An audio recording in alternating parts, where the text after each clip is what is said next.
여보세요? 박희진입니다.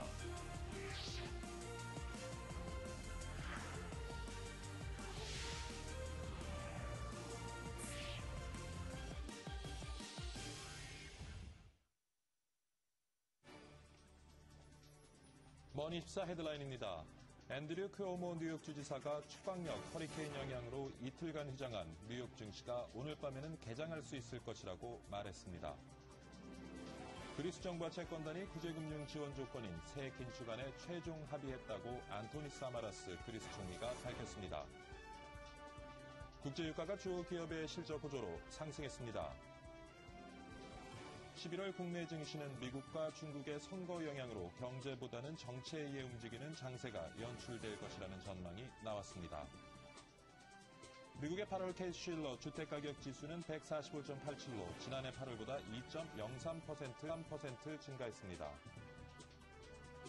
키에르모우세스 HSBC 글로벌 에셋 채권 투자 대표는 채권 매력이 내년 상반기까지는 지속될 것이라고 전망했습니다.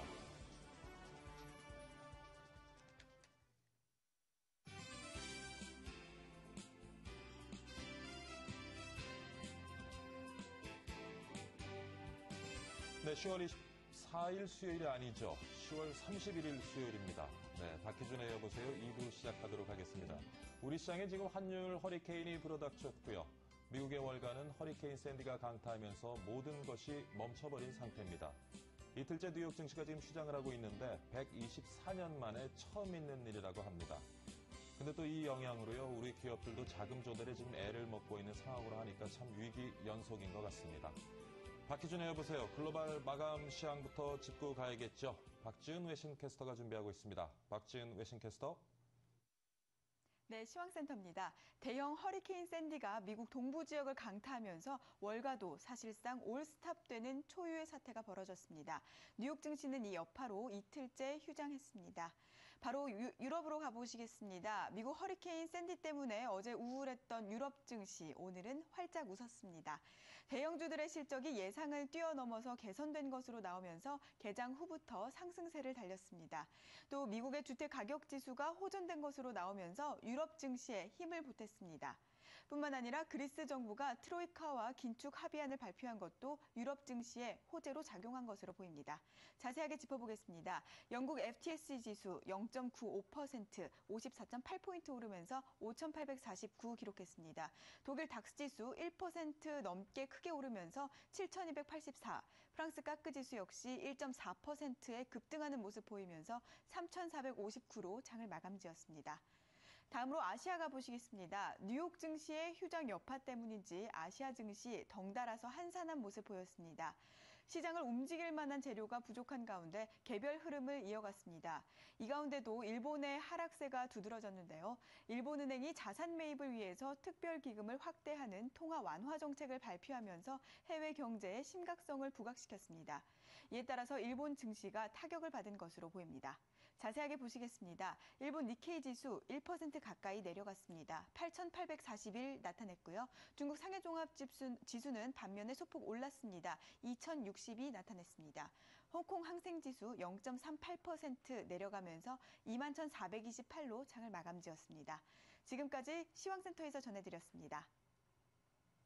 네, 박지은 외신캐스터 수고 많았습니다. 이번에는 머니국의 이나영 기자 전화 연결해서요. 글로벌 마감 시장에 영향을 미친 여러 가지 경제 이슈들 한번 분석해 보도록 하겠습니다.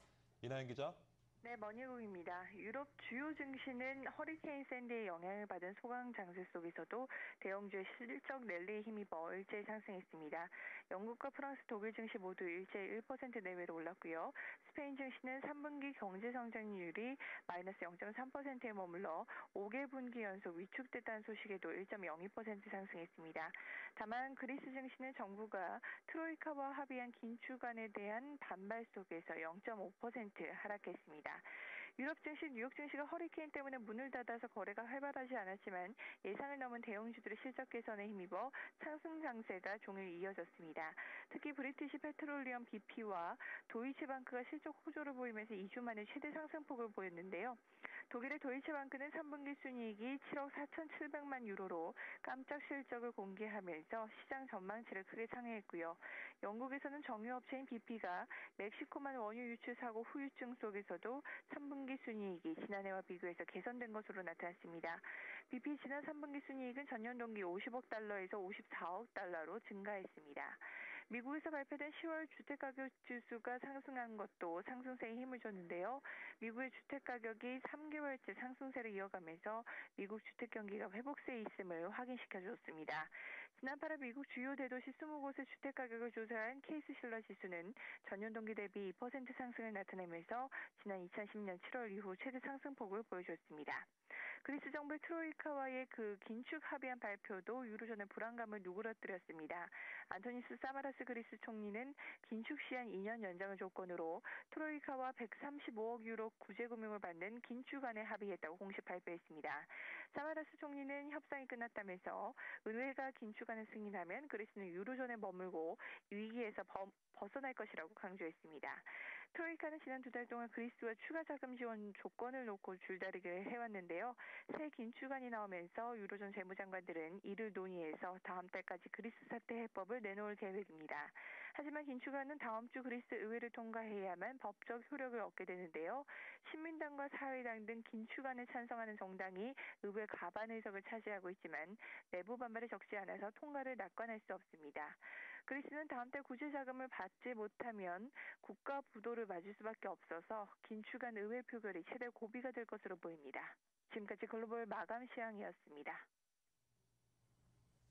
네, 다음 소식입니다. 그리스 정부와 채권단이 구제금융 지원 조건인 새 긴축안에 최종 합의했다고 안토니 사마라스 그리스 총리가 밝혔습니다. 사마라스 총리는 성명을 통해서 예산과 긴축안에 대한 협상이 끝났다면서 의회가 긴축안을 승인하면 그리스는 유로존에 잔류하고 위기에서 벗어날 것이라고 강조했습니다. 사마라스 총리는 또 그리스가 다음 달 유럽연합 등으로부터 312억 유로 규모의 구제 자금을 받지 못하면 현금이 바닥날 것이라고 경고했습니다. 국제유가는 주요 기업의 실적 호조로 상승했습니다. 뉴욕 상업거래소 전자거래에서 12월 인도분 서부 텍사스산 원유는 전날보다 11센트 오른 배럴당 85.65달러에서 거래를 마쳤습니다. 런던 IC 선물 시장에서 북계산 브렌트유는 전날보다 58센트 높은 배럴당 109.99달러 선에서 움직였습니다. 참 시간 빠른 것 같습니다. 어느덧 10월의 마지막 날이 됐습니다. 증권가에서는 11월 증시 어떻게 전망하고 있을지요? 박상정 기자가 전합니다. 다음 달 국내 증시는 경제가 아닌 정치에 의해 움직일 전망입니다. 현지 시간으로 다음 달 6일에는 미국 대통령 선거와 상하 의원 선거가, 8일에는 중국의 정권 이양이 예정돼 있습니다. 증시 전문가들은 미국의 대선과 중국의 당대회에서 어떤 지도부가 선출되느냐에 따라 국내 증시도 영향을 받을 것이라고 말합니다. 미국의 대선을 기점으로 해서 그러한 정책 불확실성이 하나하나 좀 해소가 될 걸로 생각을 하고 있고, 지수는 그에 따라서 좀 위로 반응을 하게 될 걸로 보고요. 국내 증시 입장에서는 버락 오바마 대통령 재선과 민주당의 하원 자각이 최상의 시나리오입니다. 오바마 대통령이 연임하는 경우에 통화 정책의 연속성이 좀 확보가 되면서 증시에는 긍정적 영향이 있을 것으로 전망하고 있습니다. 하지만 롬니 후보와 공화당으로 교체되더라도 일자리 창출, 경기 부양이라는 같은 숙제를 풀어야 한다는 점에서 크게 다르지 않을 것이라는 분석도 나옵니다. 국내에서는 문재인, 안철수 두 야권 대선 후보들의 단일화 논의가 진행되면서 관련주들이 다시 한번 출렁을 전망입니다. 주요 증권사들은 대부분 다음 달 코스피 지수 하단을 1850 전후로 제시했고 상단은 2000선이 조금 넘을 것으로 봤습니다. 종목별로는 증시 회복 국면인 점을 감안해 그동안 많이 밀려난 대형주 위주의 접근을 권했습니다. M머니 박상정입니다. 8월 미국의 케이스실러 주택가격 지수는 145.87로 지난해 8월보다 2.03% 증가했습니다. 이는 전문가 예상치 1.9% 증가를 웃도는 수치인데요. 하지만 지난달보다는 0.49% 증가해 예상치인 0.5% 증가보다 다소 밑돌았습니다. 초강력 허리케인 샌디의 영향으로 이틀간 휴장한 뉴욕 증시가 오늘 밤에는 개장할 것으로 보입니다. 앤드류 큐오모 뉴욕 주지사는 티머시 기트너 재무장관과 월스트리트의 정상화 방안을 논의했다며 오늘 밤에는 온라인 주식 거래가 가능할 것이라고 말했습니다. 뉴욕 증시가 기상악화 때문에 이틀 연속 휴장한 지난 1888년 3월 폭설 이후 120년 만입니다. 경제가 회복되면서 위협자산 선호 심리 증가로 채권의 인기는 떨어지는 게 일반적인데요. 기에르모 우세스 HSBC 글로벌 에셋 채권 투자 대표는 채권의 인기가 여전할 것이라며 매력적인 투자처를 추천해줬습니다. 서한한 기자가 소개해드립니다. 채권 시장은 올 한 해 갈 길 잃은 투자자들에게 가장 매력적인 투자처였습니다.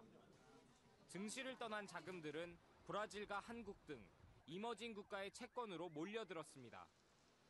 기에르모 우세스 HSBC 채권 대표는 엠머니와의 인터뷰에서 이 같은 흐름이 내년 상반기까지는 지속될 것이라고 전망했습니다.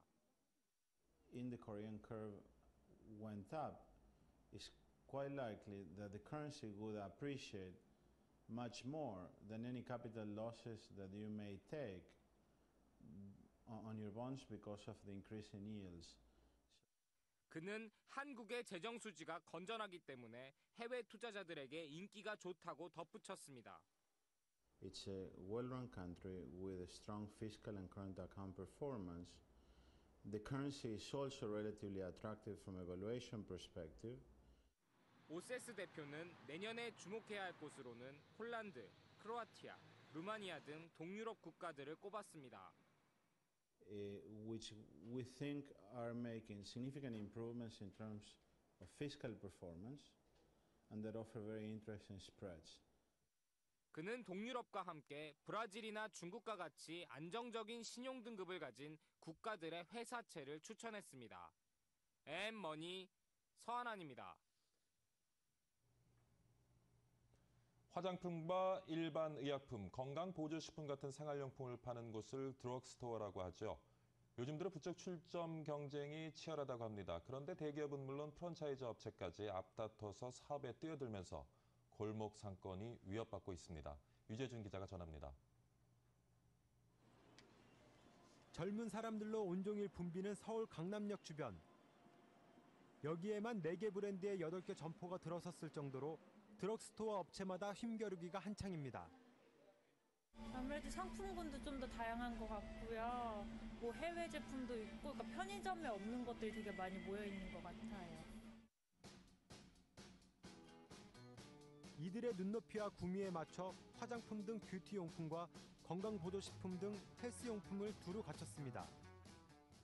남성 소비자 비롯해서 노년층이라든지 어린이층까지 끌어당기기 위해 노력을 하고 있습니다.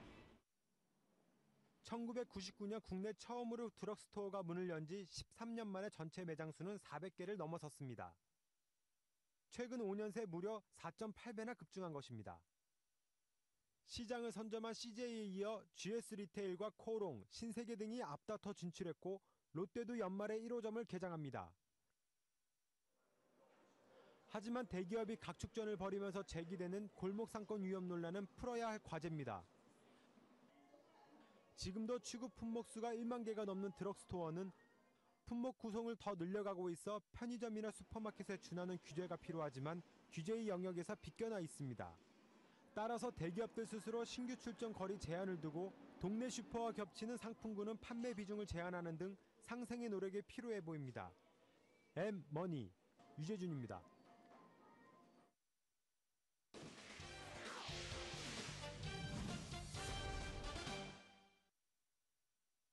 네, 집중관찰 오늘의 종목 알아보도록 하겠습니다. 매시간 릴레이로 종목을 실시간 분석해보고 있죠.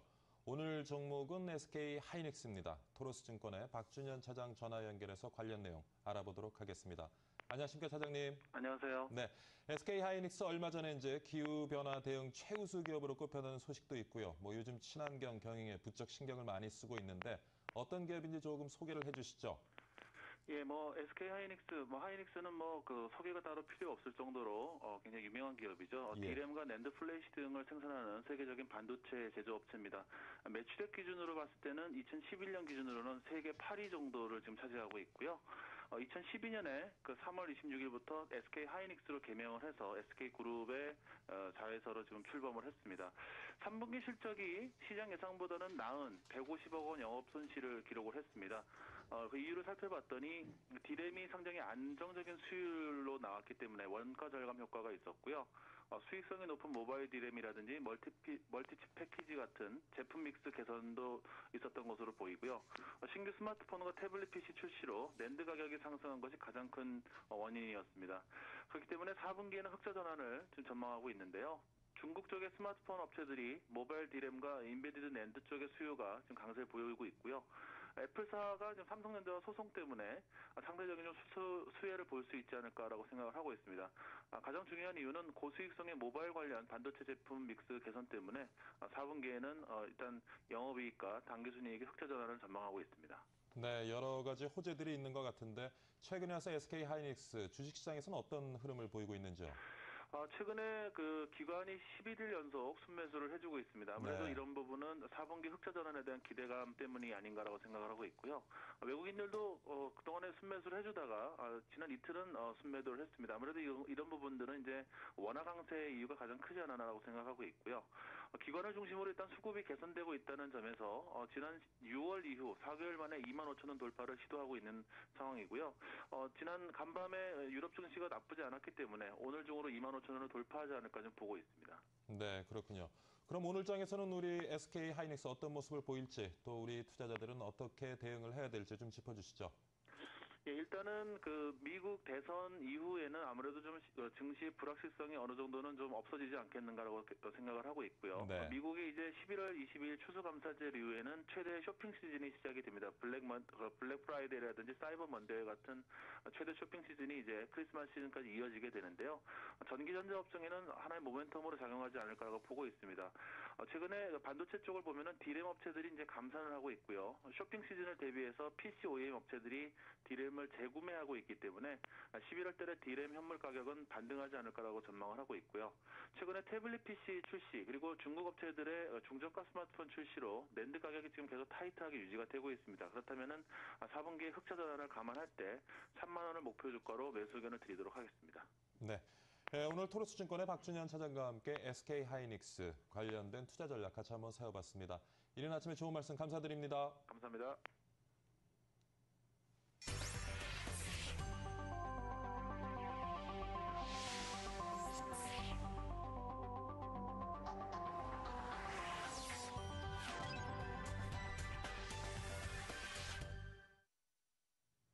네, 최근에 와서 공기업 부채 문제를 지적하는 목소리가 높습니다. 그야말로 빚더미에 올라 앉아있다 해도 과언이 아닌데요. 최근 5년 사이 증가율만 봐도요.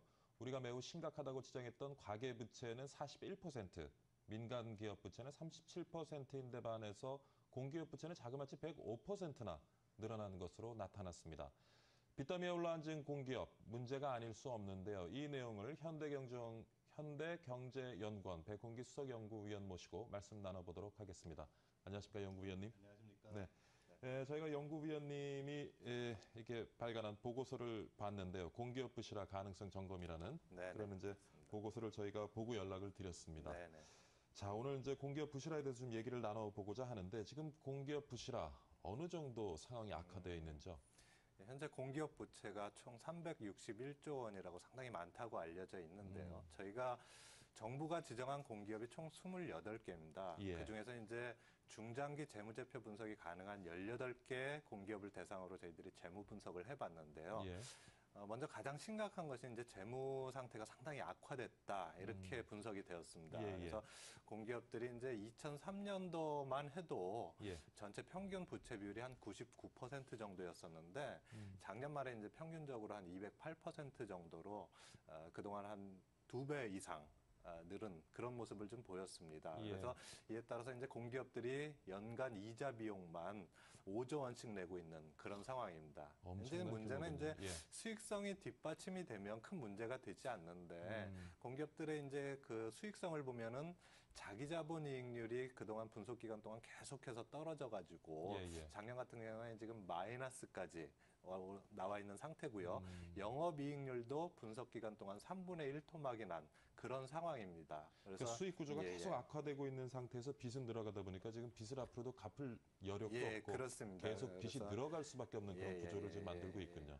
현재는 이제 번 돈으로 예. 이자 내기에 급급한 그런 상황입니다. 그래서 그것도 충분치 않은. 예. 이런 상황이 조금만 지속이 된다면은 공기업이 전체적으로 좀 부실화 가능성이 있다. 저희들은 그렇게 보고 있습니다. 예. 네. 이번에 이제 빚이 많은 6개 공기업에 대해서 이제 특감을 하는데요. 네네. 그 특감 대상으로 지적된 공기업들의 부채 규모 네네. 어느 정도 수준인지. 현재 이제 특감 대상으로 지정된 공기업이 이제 6개. 일반적으로 이제 빚이 많은 기업들을 대상으로 하고 있는데요. 예, 예. 한전이라든가 수자원공사, 코레일 뭐 이런 기업들이 되겠습니다. 근데 네. 이 6개 공기업의 부채를 총 합치면은 288조 원입니다. 전체 공기업의 한 80% 정도 되는데요. 예. 이 6개 기업이 2007년도만 해도 부채 규모가 한 108조 원 됐었는데 예. 작년에 이제 288조 원이니까 예. 전체적으로 한 1.7배 정도 증가를 했습니다. 예. 예를 들어서 이제 수자원공사 같은 경우에는 2007년도에 한 1.6조 원이었었는데 예, 예. 작년에 이제 12조 6조 원. 그러니까 한 5년 사이에 7배 정도나 증가한 그런 모습을 보여주고 있습니다. 야, 네. 엄청난 규모의 지금 부채 증가율인데 네네. 좀 전에 말씀해 주신 것처럼 빚이 많은 6개 공기업은 한 1.7배 정도 네네네. 늘었다고 하는데 공기업 전체로 봐도 MB정부 출범 직전에 2007년보다는 한 1.3배, 한 130% 네네네네. 지금 부채가 증가한 것 같은데요. 그렇습니다. 이게 왜 이런 일이 벌어졌습니까? 부채 관리가 제대로 안 되었는지요? 어떻습니까? 사실 뭐 어떤 식의 자료를 보더라도 공기업들의 부채가 급격하게 많이 늘어났다라는 것은 이제 명확한 사실인데요. 예. 사실 기업이라는 것이 부채 자체가 늘어난다는 것은 그렇게 큰 게 문제가 되지는 않습니다. 근데 서두에서 말씀드렸던 것처럼 수익성이 뒷받침되지 않기 때문에 예. 이제 문제가 되는 것인데요. 예. 어쨌든 이렇게 수익성도 계속 떨어지고 있는데 부채가 증가했다라고 하는 것은 뭐 부채 관리 측면에서 소홀하거나 상당히 미흡했다고 하는 점은 사실인 것 같습니다. 그러면은 뭐 좀 정부도 그 공기업의 부채 관리에 대한 네. 비난 좀 피할 수가 없겠군요. 예, 그렇습니다. 뭐 최근에 이제 뭐 호화청사 논란 같은 이런 여러 가지 사례들이 있는데요. 예, 그런 문제점들이 계속해서 나타나고 있습니다. 네네. 자, 최근 들어서 공기업 부채가 이렇게 급증하고 있는 이유는 어디 있다고 보십니까? 네, 뭐 지금 공기업이라는 것이 사실 그 재무 상태 악화라는 것이 예. 공기업 자체 그 비효율적인 경영 관행도 사실 문제가 있습니다. 하지만 이제 공기업이 공적인 어떤 공영성을 가지고 있기 때문에 정부 정책에 대한 어떤 비용 부담을 전가하는 그런 어떤 구조적인 문제도 사실은 있습니다. 그러니까 시장 논리만 맡기기 힘든 시장을 예. 그렇습니다. 뭐 예를 들자면은 예. 뭐 대규모 국책 사업이라든가 뭐 경기 부양, 물가 정책 같은 그런 정부 정책의 대리인 역할을 하면서 사실 어떻게 보면 사업 자체의 경영 성과나 사업성 분석은 조금 소홀한 그런 면이 있지 않았나 이렇게 생각을 하고 있습니다. 네. 그러니까 공공성에 너무 좀 치중을 하다 보니까 어떤 네네. 그 재무 구조 개선이라든가 수익 구조 개선에는 지금까지 어떤 별 신경을 쓰지 않은 부분이 많이 있죠. 예, 그렇습니다. 네. 네네.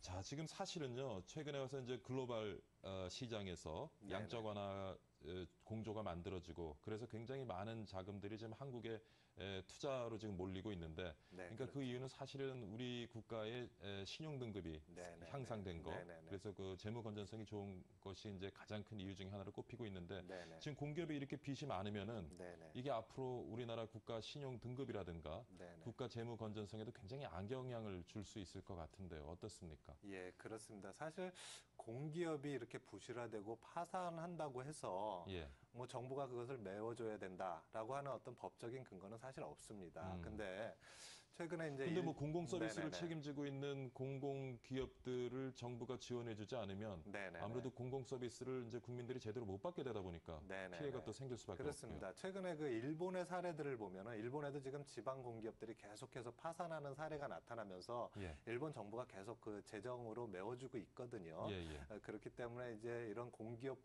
결국엔 저희도 그럴 수밖에 없는 그런 상황이고요. 그래서 이런 공기업의 부실화는 결국에는 국가 재정 건전성에 상당히 위험 요소로 작용할 수밖에 없고요. 예. 결국에는 이제 국가 신용 등급에도 상당한 영향을 미칠 수 있는 그런 위험 요소가 될 수 있습니다. 네. 자, 그러면 이렇게 공기업 부실화 우리가 보고만 있을 수는 없고 뭔가 네네네. 개선할 수 있는 대책을 좀 내놔야 될 것 같은데 예, 그렇습니다. 어떤 대책을 우리가 좀 생각해 볼 수 있을지요? 정부가 이제 공공기관 부채 점검을 위해서 예. 지난달에 공공기관 그 중장기 재무관리 계획을 내놓았습니다. 그래서 이제 그 공공기관들이 스스로 이제 자구 노력을 하기 위해서 뭐 여러 가지 대책들을 내놓고 있는데요.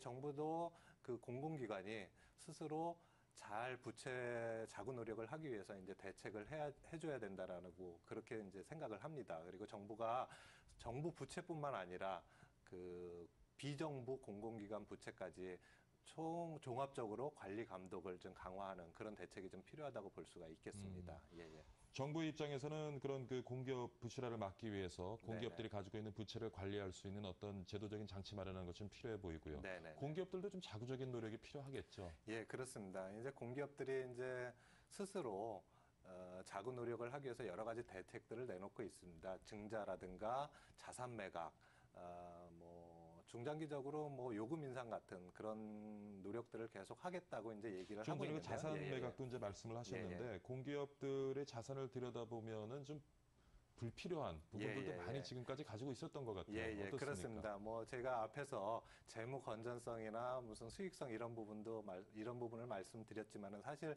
자산의 효율성 측면에서도 상당히 지금 문제가 있는 상황입니다. 그래서 기업이라는 것이 어떤 자산을 효율적으로 운영을 하면서 거기에 대해서 이제 수익성을 올려야 되는데 공기업들 같은 경우는 이제 그 사업성 자체가 이제 여러 가지 이제 정부 정책이라든가 공익성을 생각을 해야 되다 보니까 무수익 자산 같은 이런 비효율적인 자산이 많이 지금 보유하고 있는 그런 상황이라고 볼 수가 있겠습니다. 그러니까 공기업의 입장에서는 좀 자산을 정리할 필요가 있겠고요. 또 그렇습니다. 어떤 방안을 좀 생각할 수 있을까요?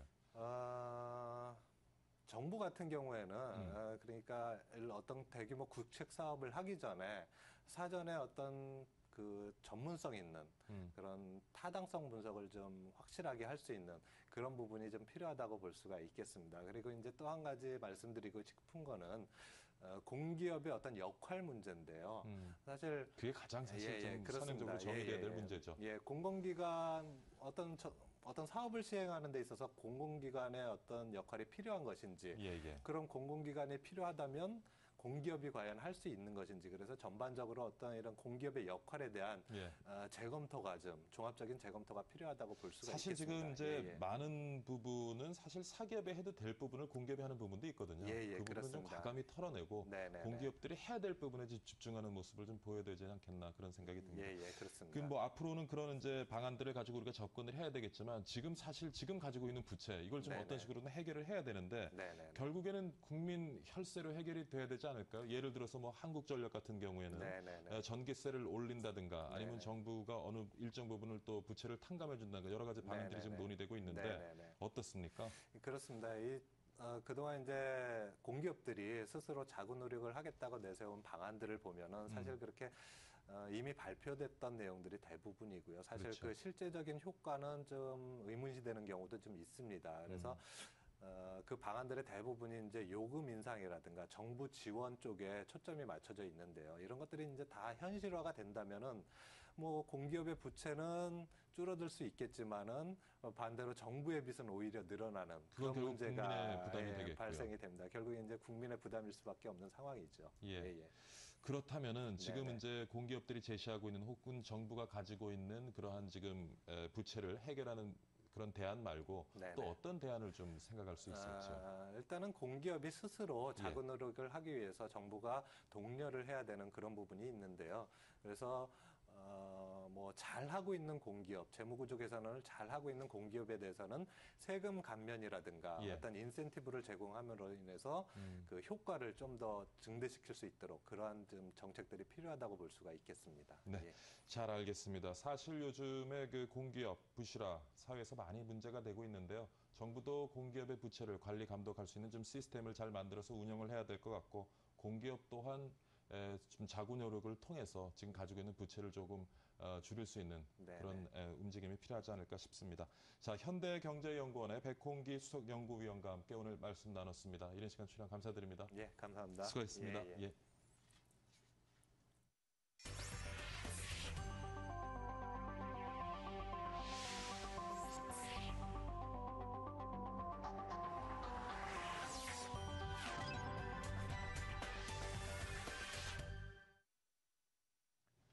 자, 이번에는 자동차 개별 소비세 얘기 한번 나눠보도록 하겠습니다. 개별 소비세는 과거 우리가 특별 소비세라고 부르던 세금인데요. 사치성 품목이나 소비 억제 품목 등에 부과하는 세금을 말합니다. 개별 소비세에 대한 정의에서도 알 수 있듯이 최근 자동차를 살 때 우리가 내야 하는 개별 소비세 맞지 않다라는 주장이 많이 나오고 있죠. 자동차는 이제 개별 소비세를 부과할 사치 품목이 더 이상 아니라는 얘기인데 과연 여러분은 어떻게 생각하고 계시는지 이 내용을요 서울시립대 세무전문대학원 정지선 교수와 함께 말씀 나눠보도록 하겠습니다. 전화 연결을 해보겠습니다. 교수님. 예, 안녕하세요. 저 서울시립대학교 정지선 교수입니다. 네, 반갑습니다. 네, 반갑습니다. 네, 오늘 좀 자동차 개별 소비세에 대한 좀 내용을 교수님과 좀 나눠보려고 하는데요. 교수님도 개별 소비세 부과에는 반대하시는 입장이신지요? 기본적으로 자동차에 대한 개별 소비세는 반대하는 입장입니다. 예. 그 이유는 간단히 말씀드리면 1900년대 초중반까지만 하더라도 자동차가 자체가 옛날에는 부의 상징이고 사치품이었는데 예. 지금은 거의 생활필수품화되어 있는 상태거든요. 이게 그러니까 1970년대에 만들어진 법안이죠? 네, 예. 70년대 후반에 만들어져 지금까지 그대로 가고 있는 상태인데요. 네. 그때 당시에는 자동차 자체가 사치품의 성격이 강했지만 그렇죠. 지금은 생활필수품이 되었기 때문에 세제가 바뀌어야 되는데 예. 우리나라 경우에는 생활이 바뀌고 경제가 바뀌었는데 세제가 못 따라가는 경우가 많은데 대표적으로 자동차 관련 세금이 그런 경우가 아닌가 싶습니다. 지금 현재 개별 소비세가 어떻게 적용되고 있는지 좀 설명을 부탁드립니다, 교수님. 자동차에 대한 개별 소비세 같은 경우는 작년까지만 하더라도 배기량, 흔히 말하는 cc에 따라서 차등과세를 했는데요. 배기량 중심으로요? 예, 작년 말에 세법을 개정함으로 인해서 5%로 모든 차량에 대해서 5%로 동일하게 단일 비례세율로 과세를 하고 있거든요. 그래서 기본적으로 이 개별 소비세 취지에 맞지 않는 그런 문제가 있습니다. 그러니까 그 이전에는 배기량을 기준으로 세율을 정했던 네네. 것을 이제는 모든 차량에 대해서 같은 5%라고 하셨죠? 네, 5%를 예, 적용해서. 5%의 세율을 적용을 하고 있는데 뭐 네. 폐지는 아니지만 그래도 이제 정부가 경기 활성화 대책으로 일시적인 개별 소비세 인하 정책을 뭐 최근에 좀 펼쳤는데 어떻게 좀 네. 시장에서는 효과를 만들어냈는지요? 일부 언론에서는 좀 전에 말씀하셨다시피 이번 12월 말까지 1.5%를 인하함으로 인해서 일부 언론에서는 승용차 판매가 한 22% 증가했다는 언론도 있는데요. 예, 예. 제가 봤을 때는 이런 경우 같은 경우 내년에 구매를 할 분들이 지금 올해 지금 당겨서 구매를 한 게 아닌가 싶습니다. 그래서 실질적인 효과 자체는 지금 현재 22% 증가했다는 것 자체는 내년에 그 부분이 더 감소할 확률이 높기 때문에 이거 자체를 가지고 내수 판매가 증가세로 전환했다고 보기는 좀 어렵지 않는가 그런 생각이 듭니다. 네, 개별 소비세 인하가 지금 언제까지 잡혀 있죠? 제가 알기로는요, 12월 말까지로 잡혀 있는 거예요. 12월 말까지. 그러니까 한시적으로 지금 경기 활성화를 위해서 이제 개별 소비세 인하를 해주고 있는데 이것이 네. 조금 폐지가 되면 어떻게 시장에서 좀 효과를 만들어낼 것으로 보시는지요? 지금 일시적으로 인하해주는 정책을 펼치고 있는데 그래서 이제 내년 네. 수요가 지금 이제 시장에서 수요를 만들어낸다고 말씀을 하셨는데 이것이 뭐 일시적인 것이 아니라 이제 영구적으로 폐지가 되면은 아무래도 좀 자동차 시장에 좀 활성화가 될 수 있을지. 개별 소비세를 폐지를 하게 되면 그만큼 자동차 가격은 그만큼 떨어질 거기 때문에요. 예. 당연히 활성화는 되겠죠. 근데 제가 말씀드린 개별 소비세를 폐지하자고 말씀드렸던 것은 시장에서 그런 활성화 취지가 아니고 예. 세제 자체가 지금 잘못되어 있다고 저는 보는 겁니다. 개별 소비세에 대한 과세 자체가 잘못되어 있다고 보여지거든요. 예. 그러니까 개별 소비세를 폐지해야 되는 이유가 시장에서 만들어낼 수 있는 어떤 긍정적인 효과보다는 이 개별 소비세 자체가 지금은 자동차에 부과되는 것은 부적합하다는 얘기시는 거죠. 네. 네. 그런데 만약에 개별 소비세가 폐지되지 않고 지속적으로 유지가 된다면은 그럼 어떤 식으로 좀 뭐 교수님께서는 폐지돼야 된다는 입장이시긴 합니다만은 네, 혹 폐지가 안 되고 유지가 될 경우에는 어떤 방법으로 또 유지가 돼야 된다고 생각을 하십니까? 좀 전에 사회자분께서 말씀을 주셨지만은 과거에는 이 명칭 자체가 특별 소비세였기 때문에 사치품에 대해서 과세하는 거였지 않습니까? 근데 이 세목 자체가 개별 소비세로 바뀌었기 때문에 다른 목적으로 지금 활용할 수 있다고 보여지거든요. 그래서 자동차에 대한 개별 소비세를 유지를 한다면 우리나라 경우 특히나 지금 환경 문제도 크기 때문에 일반적으로 CO2를 기준으로 하거나 아니면 연비를 기준으로 하는 방식이 있을 건데 우리나라 경우는 연비가 보통 1등급부터 5등급까지 이렇게 설정이 되어 있지 않습니까? 네. 그래서 연비가 좋은 차량에 대해서는 개별소비세를 과세하지 않고 예를 들면 3등급부터 5등급까지에 대해서는 차등적으로 개별소비세를 과세하는 그런 방법도 생각을 해볼 수 있을 것 같습니다. 그 이전에는 배기량 중심으로 했었고 지금은 일률 적용되고 있는 개별소비세를 앞으로는 그 연비를 기준으로 해서 부과하는 방법을 우리가 생각해 볼 수 있을 것이다 하는 말씀을 하셨고요. 오늘 우리가 개별소비세에 대해서 지금 계속 얘기를 나누고 있는데 이 밖에도 자동차 관련되는 세제 좀 개편되어야 될 부분이 있다고 보시는 것 같은데 어떻습니까? 대표적으로 지금 현재 우리나라 경우에 자동차세를 과세를 하고 있는데요. 네네. 이 자체도 과거에 자동차가 40% 취급될 때 그 방식 그대로 지금 운영이 되고 있거든요. 그래서 CC를 기준으로 해서 과세를 하고 있는데 그래서 CC 기준에서 3단계 누진세율로 적용되고 있는데 이 부분도 연비를 기준으로 해서 과세하는 게 타당하지 않을까 싶습니다. 지금 생활필수품화되어 있는 상태에서 CC 기준으로 과세하는 것 자체는 타당성이 없다고 보이고 연비 아니면 CO2를 기준으로 과세하는 방법이 타당할 건데 그중에 연비를 기준으로 과세하는 게 좀 더 그 특정 면에서 더 편리하지 않을까 싶습니다. 앞으로 자동차세 관련해서도 좀 환경을 보호하는 측면에서 개선이 돼야 된다 하는 말씀을 하셨는데 그래도 일단 우리가 기준으로 삼기 쉬운 것은 연비일 것이다. 그래서 연비 중심으로 자동차세를 좀 개편할 필요가 있다고 말씀하시는 거죠? 네, 감사합니다. 오늘 서울시립대 정지선 교수와 함께요. 지금 자동차에 부과되고 있는 개별소비세 앞으로 어떤 방향으로 가야 할지 그 방향에 대해서 같이 한번 얘기 나눠봤습니다. 이런 시간 말씀 감사드립니다, 교수님. 네, 감사합니다. 수고하셨습니다.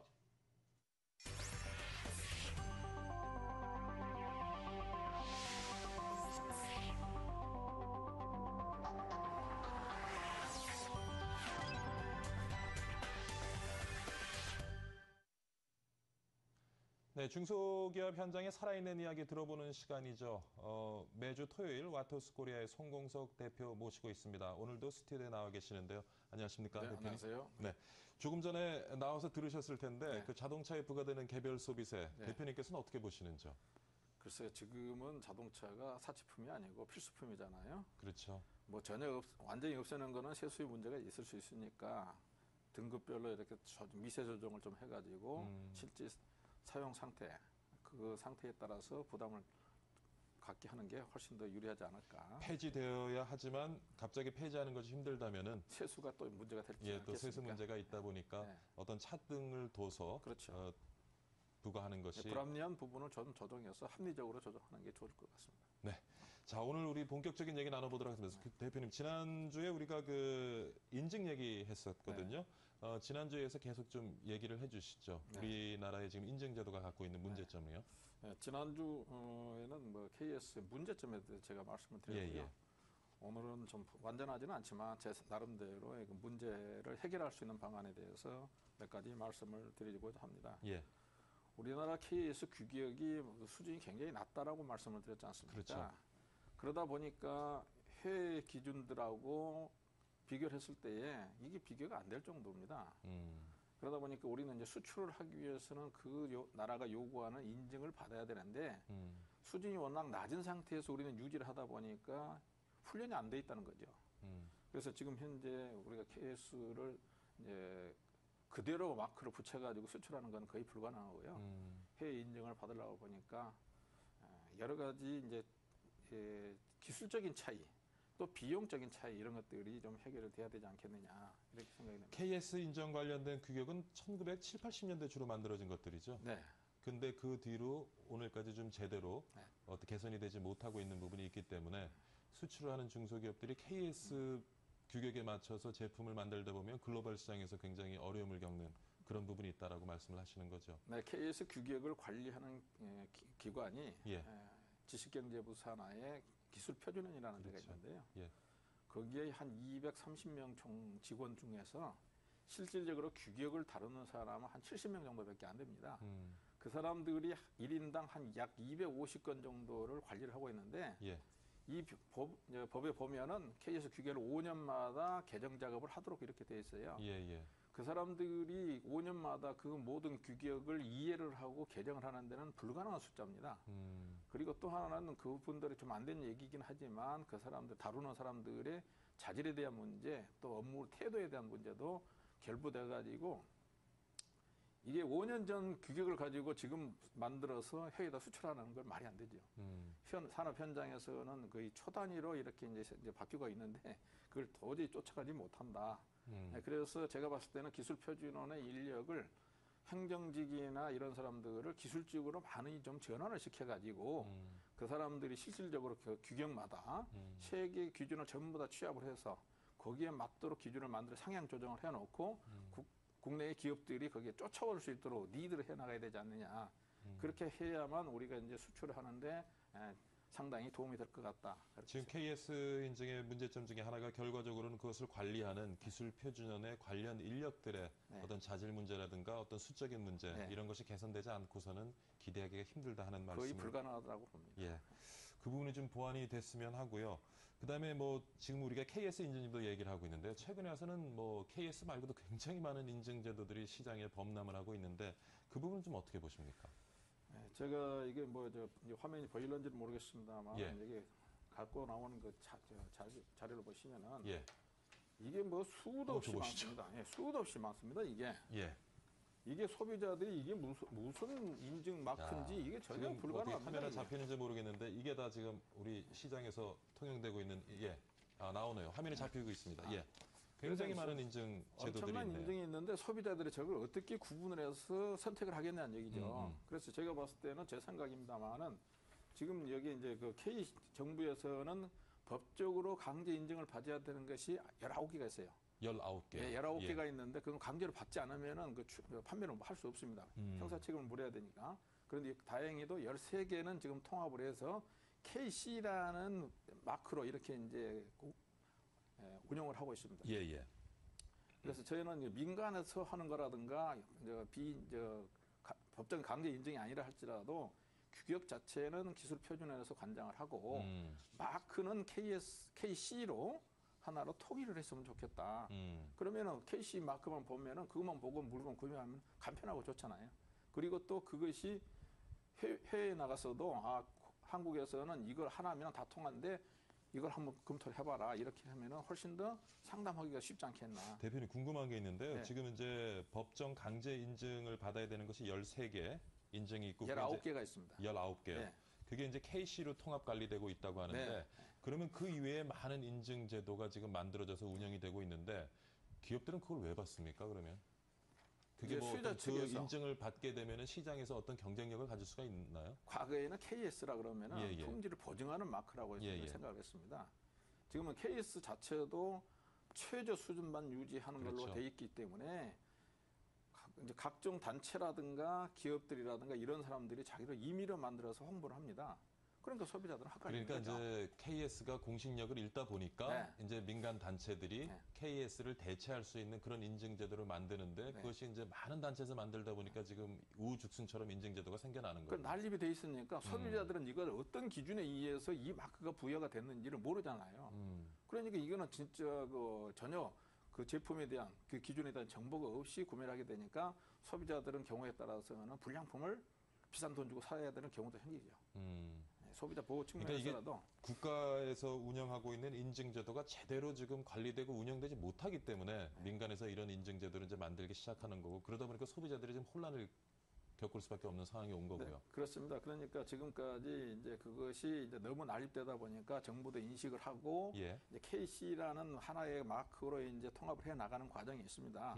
그러나 이제 법적인 강제 조항 19개 중에 3개가 지금 6개가 지금 아직 덜 들어갔는데 그뿐만 아니라 민간에서 하고 있는 것들도 이렇게 많은 그 인증을 부여하고 있는 것들을 다 폐지를 하고 관리를 해서 하나로 마크를 갔으면 좋겠다 그런 얘기죠.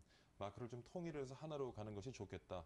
기업들의 입장에서도 부담이 적을 것이고 시장에서 소비자 입장에서 좀 혼란을 줄일 수가 있을 거고요. 그렇게 해서 KC라는 마크 하나만 따면은 전 세계에서 우리가 통용될 수 있도록 해야 되는데 저희 같은 경우에 이제 예를 들어서 말씀드리면은 KS 국내에서 KS를 인증을 받을 때는 한 270만 원 정도 듭니다. 한 품목당. 그런데 저희가 요번에 이제 그 중국의 이제 CQC라는 마크를 획득하기 위해서 지금 진행 중인데 총 비용이 한 3천만 원이 훨씬 넘습니다. 그러니까 국내에서 우리가 KS를 인증받을 때는 한 300만 원 정도면 되는데 예. 해외 가려니까 한 6배가 들잖아요. 예. 근데 국내 업체들이 외국에 나갈 때는 그만한 비용이 들지만 외국 업체들이 한국에 왔을 때는 300만 원만 가지면 인증을 받기 때문에 결과적으로는 그 사람들이 훨씬 높은 수준의 까다로운 장벽을 만들어 놓고 우리 업체가 못 들어가게 만들어 놓고 우리는 무방비 상태라는 얘기죠. 대표님 조금 전에 중국 진출하셨을 때 그 받으신 인증 그것은 중국 정부에서 운영하는 인증. 네, 그렇습니다. 중국 정부가 이제 인증을 해주는 거 운영하는 건데요. 거기 민간 업체에서도 그걸 요구를 합니다. 그렇기 때문에 그걸 받을 수밖에 없어요. 근데 우리나라 수준이 워낙 낮기 때문에 KS라고 이런 거하고 비교가 안 된다는 얘기죠. 자, 제가 궁금한 것이요. 그러면은 이제 뭐 지금 중국 수출 얘기를 하셨는데 그럼 수출을 할 때 각국마다 인증을 또 새롭게 받아야 되는 그런 어려움이 존재하겠네요. 그렇습니다. 그런 것들을 어떻게 통합 관리하는 국제 기구 같은 것이 없습니까? 국가별로 인증을 서로 상호 교환해서 인정해 준다든가 하는. 통합하는 국제 기구는 없고요. 각 나라별로 협정을 맺어 가지고 서로 교차 인증을 해 주는 그런 제도가 있긴 있습니다. 그런데 우리나라 수준이 워낙 낮기 때문에 교차 인증 대상이 안 된다는 얘기예요. 안 하려고 하는군요. 뭐 KS라고 하는 것은 아주 아래가 있는데 자기들은 높은 위치에 있는데 그걸 교차 인증을 해줄 수가 없잖아요. 그러니까 레벨이 같아야 이것이 그렇죠. 교차 인증을 받을 수 있는 거죠. 그렇기 때문에 우리나라의 그 KC라는 하나의 통합된 브랜드를 수준을 높여놓으면 우리나라 국격이 그만큼 높아지는 효과가 있다는 얘기죠. 그러니까 지금 상황에서는 우리나라 KS 인증과 어떤 상호 인증을 해줄 만한 그러한 외국의 어떤 인증 제도는 없다고 볼 수밖에 없겠네요. 소위 말해서 무시당하고 있습니다. 그걸 어떻게 빨리 좀 개선을 해야 될 텐데 사실 우리가 기술 강국을 지향하면서도 그 부분이 많이 좀 부족하네요. 글쎄, 제가 봤을 때는 이게 이제 국가를 운영하는 그 하나의 축인 공무원들의 자세가 좀 전향적으로 좀 바뀌어야 되지 않겠느냐. 업계에서 수많은 의견을 냅니다. 그러다 어떤 것도 반대를 하는 업체가 또 있잖아요. 뭐 노비를 한다든가 뭐 이렇게 해서. 그렇죠. 규격이 또 높아지면은 또 자기네들이 가지고 있는 기술만 가지고는 제품을 만들기 힘들 경우도 있고. 그러니까 굉장히 이해관계가 사실 얽혀 있는 그런 부분이긴 하죠. 그렇지만 이게 국가 표준이라고 하는 것은 어느 한두 사람의 지향해야 될 방향성을 제시해줘야 되니까. 그렇죠. 그렇게 해서 이제 자기들이 공무원들이 사명감을 가지고 연구해가지고 이것이 옳다라고 판단이 되면 그걸 정해놓고 이렇게 갑시다라고 끌고 가야 되잖아요. 이게 KS 규격 개정을 한번 작업을 해보면은 예를 들어서 10개 업체가 인증을 받아갖고 있는데요. 그 받은 업체의 의견이 통일이 되지 않으면은 KS 규격 개정이 안 됩니다. 그럼 기득권 업체들만 그것이 이 혜택을 보고 나머지 업체들한테는 진입 장벽이 생기는 거죠. 어떻게 보면. 그렇게 해서 그것이 결과적으로는 그 피해가 소비자와 국가 사이로 돌아가기 때문에 이거는 하루빨리 개선돼야 될 것 같고요. 이걸 방치하면은요. 결과적으로는 우리나라 수준이 낮기 때문에 수준 높은 중국 제품이 와서 우리나라 시장을 다 뺏어가 버릴 겁니다. 우리나라보다 오히려 중국 제품이 높은 수준이 세계적인 수준입니다. 우리가 중국을 무시해서는 큰일 나는 게 규격을 검토해보면 세계 모든 각국의 요구사항이 그쪽에 다 모여 있어요. 그러다 보니까 수준이 굉장히 높아져 있는데 우리나라 KS는 거기에 비하면 상당히 낙후되어 있다고 보시면 됩니다. 참 대표님 말씀 들으니까 좀 답답한데 하루속히 조금 우리도 인증제도 빨리 시급하게 개선을 해서 국가 경쟁력을 좀 갖췄으면 하는 바람입니다. 그동안 이른 시간에 나와서 좋은 말씀 많이 해주셨는데 개인 일정이 바쁘셔서 오늘이 마지막이라는 얘기를 들었습니다. 지금 시간이 얼마 안 남았는데요. 마지막으로 우리 중소기업 오늘 몇 주 동안 지금 문제를 다뤄주셨는데 간단하게 한 말씀 해주시죠. 저도 이 방송에 나와서 여러 가지 할 말이 많습니다. 많이 남아있긴 합니다만 저도 이제 기업을 운영하는 사람으로서 현안에 이제 충실해야 되지 않겠느냐. 그래서 저희 회사가 이제 지방으로 이전하는 문제 이런 것들이 얽혀 있어가지고 제가 사실상 시간을 좀 못 내게 된 게 있습니다. 앞으로도 찬스가 있다 그러면은 또 중소기업에 앞으로도 좋은 말씀 좀 많이 부탁드리겠습니다. 연락을 주시면 또 이제 제가 또 시간을 만들어 보도록 하겠습니다. 와토스코리아의 송공석 대표와 함께요. 최근 많이 문제가 되고 있는 우리나라의 인증제도의 개선 방향 같이 한번 살펴봤습니다. 오늘 출연 감사드립니다. 대표님 수고하셨습니다. 감사합니다.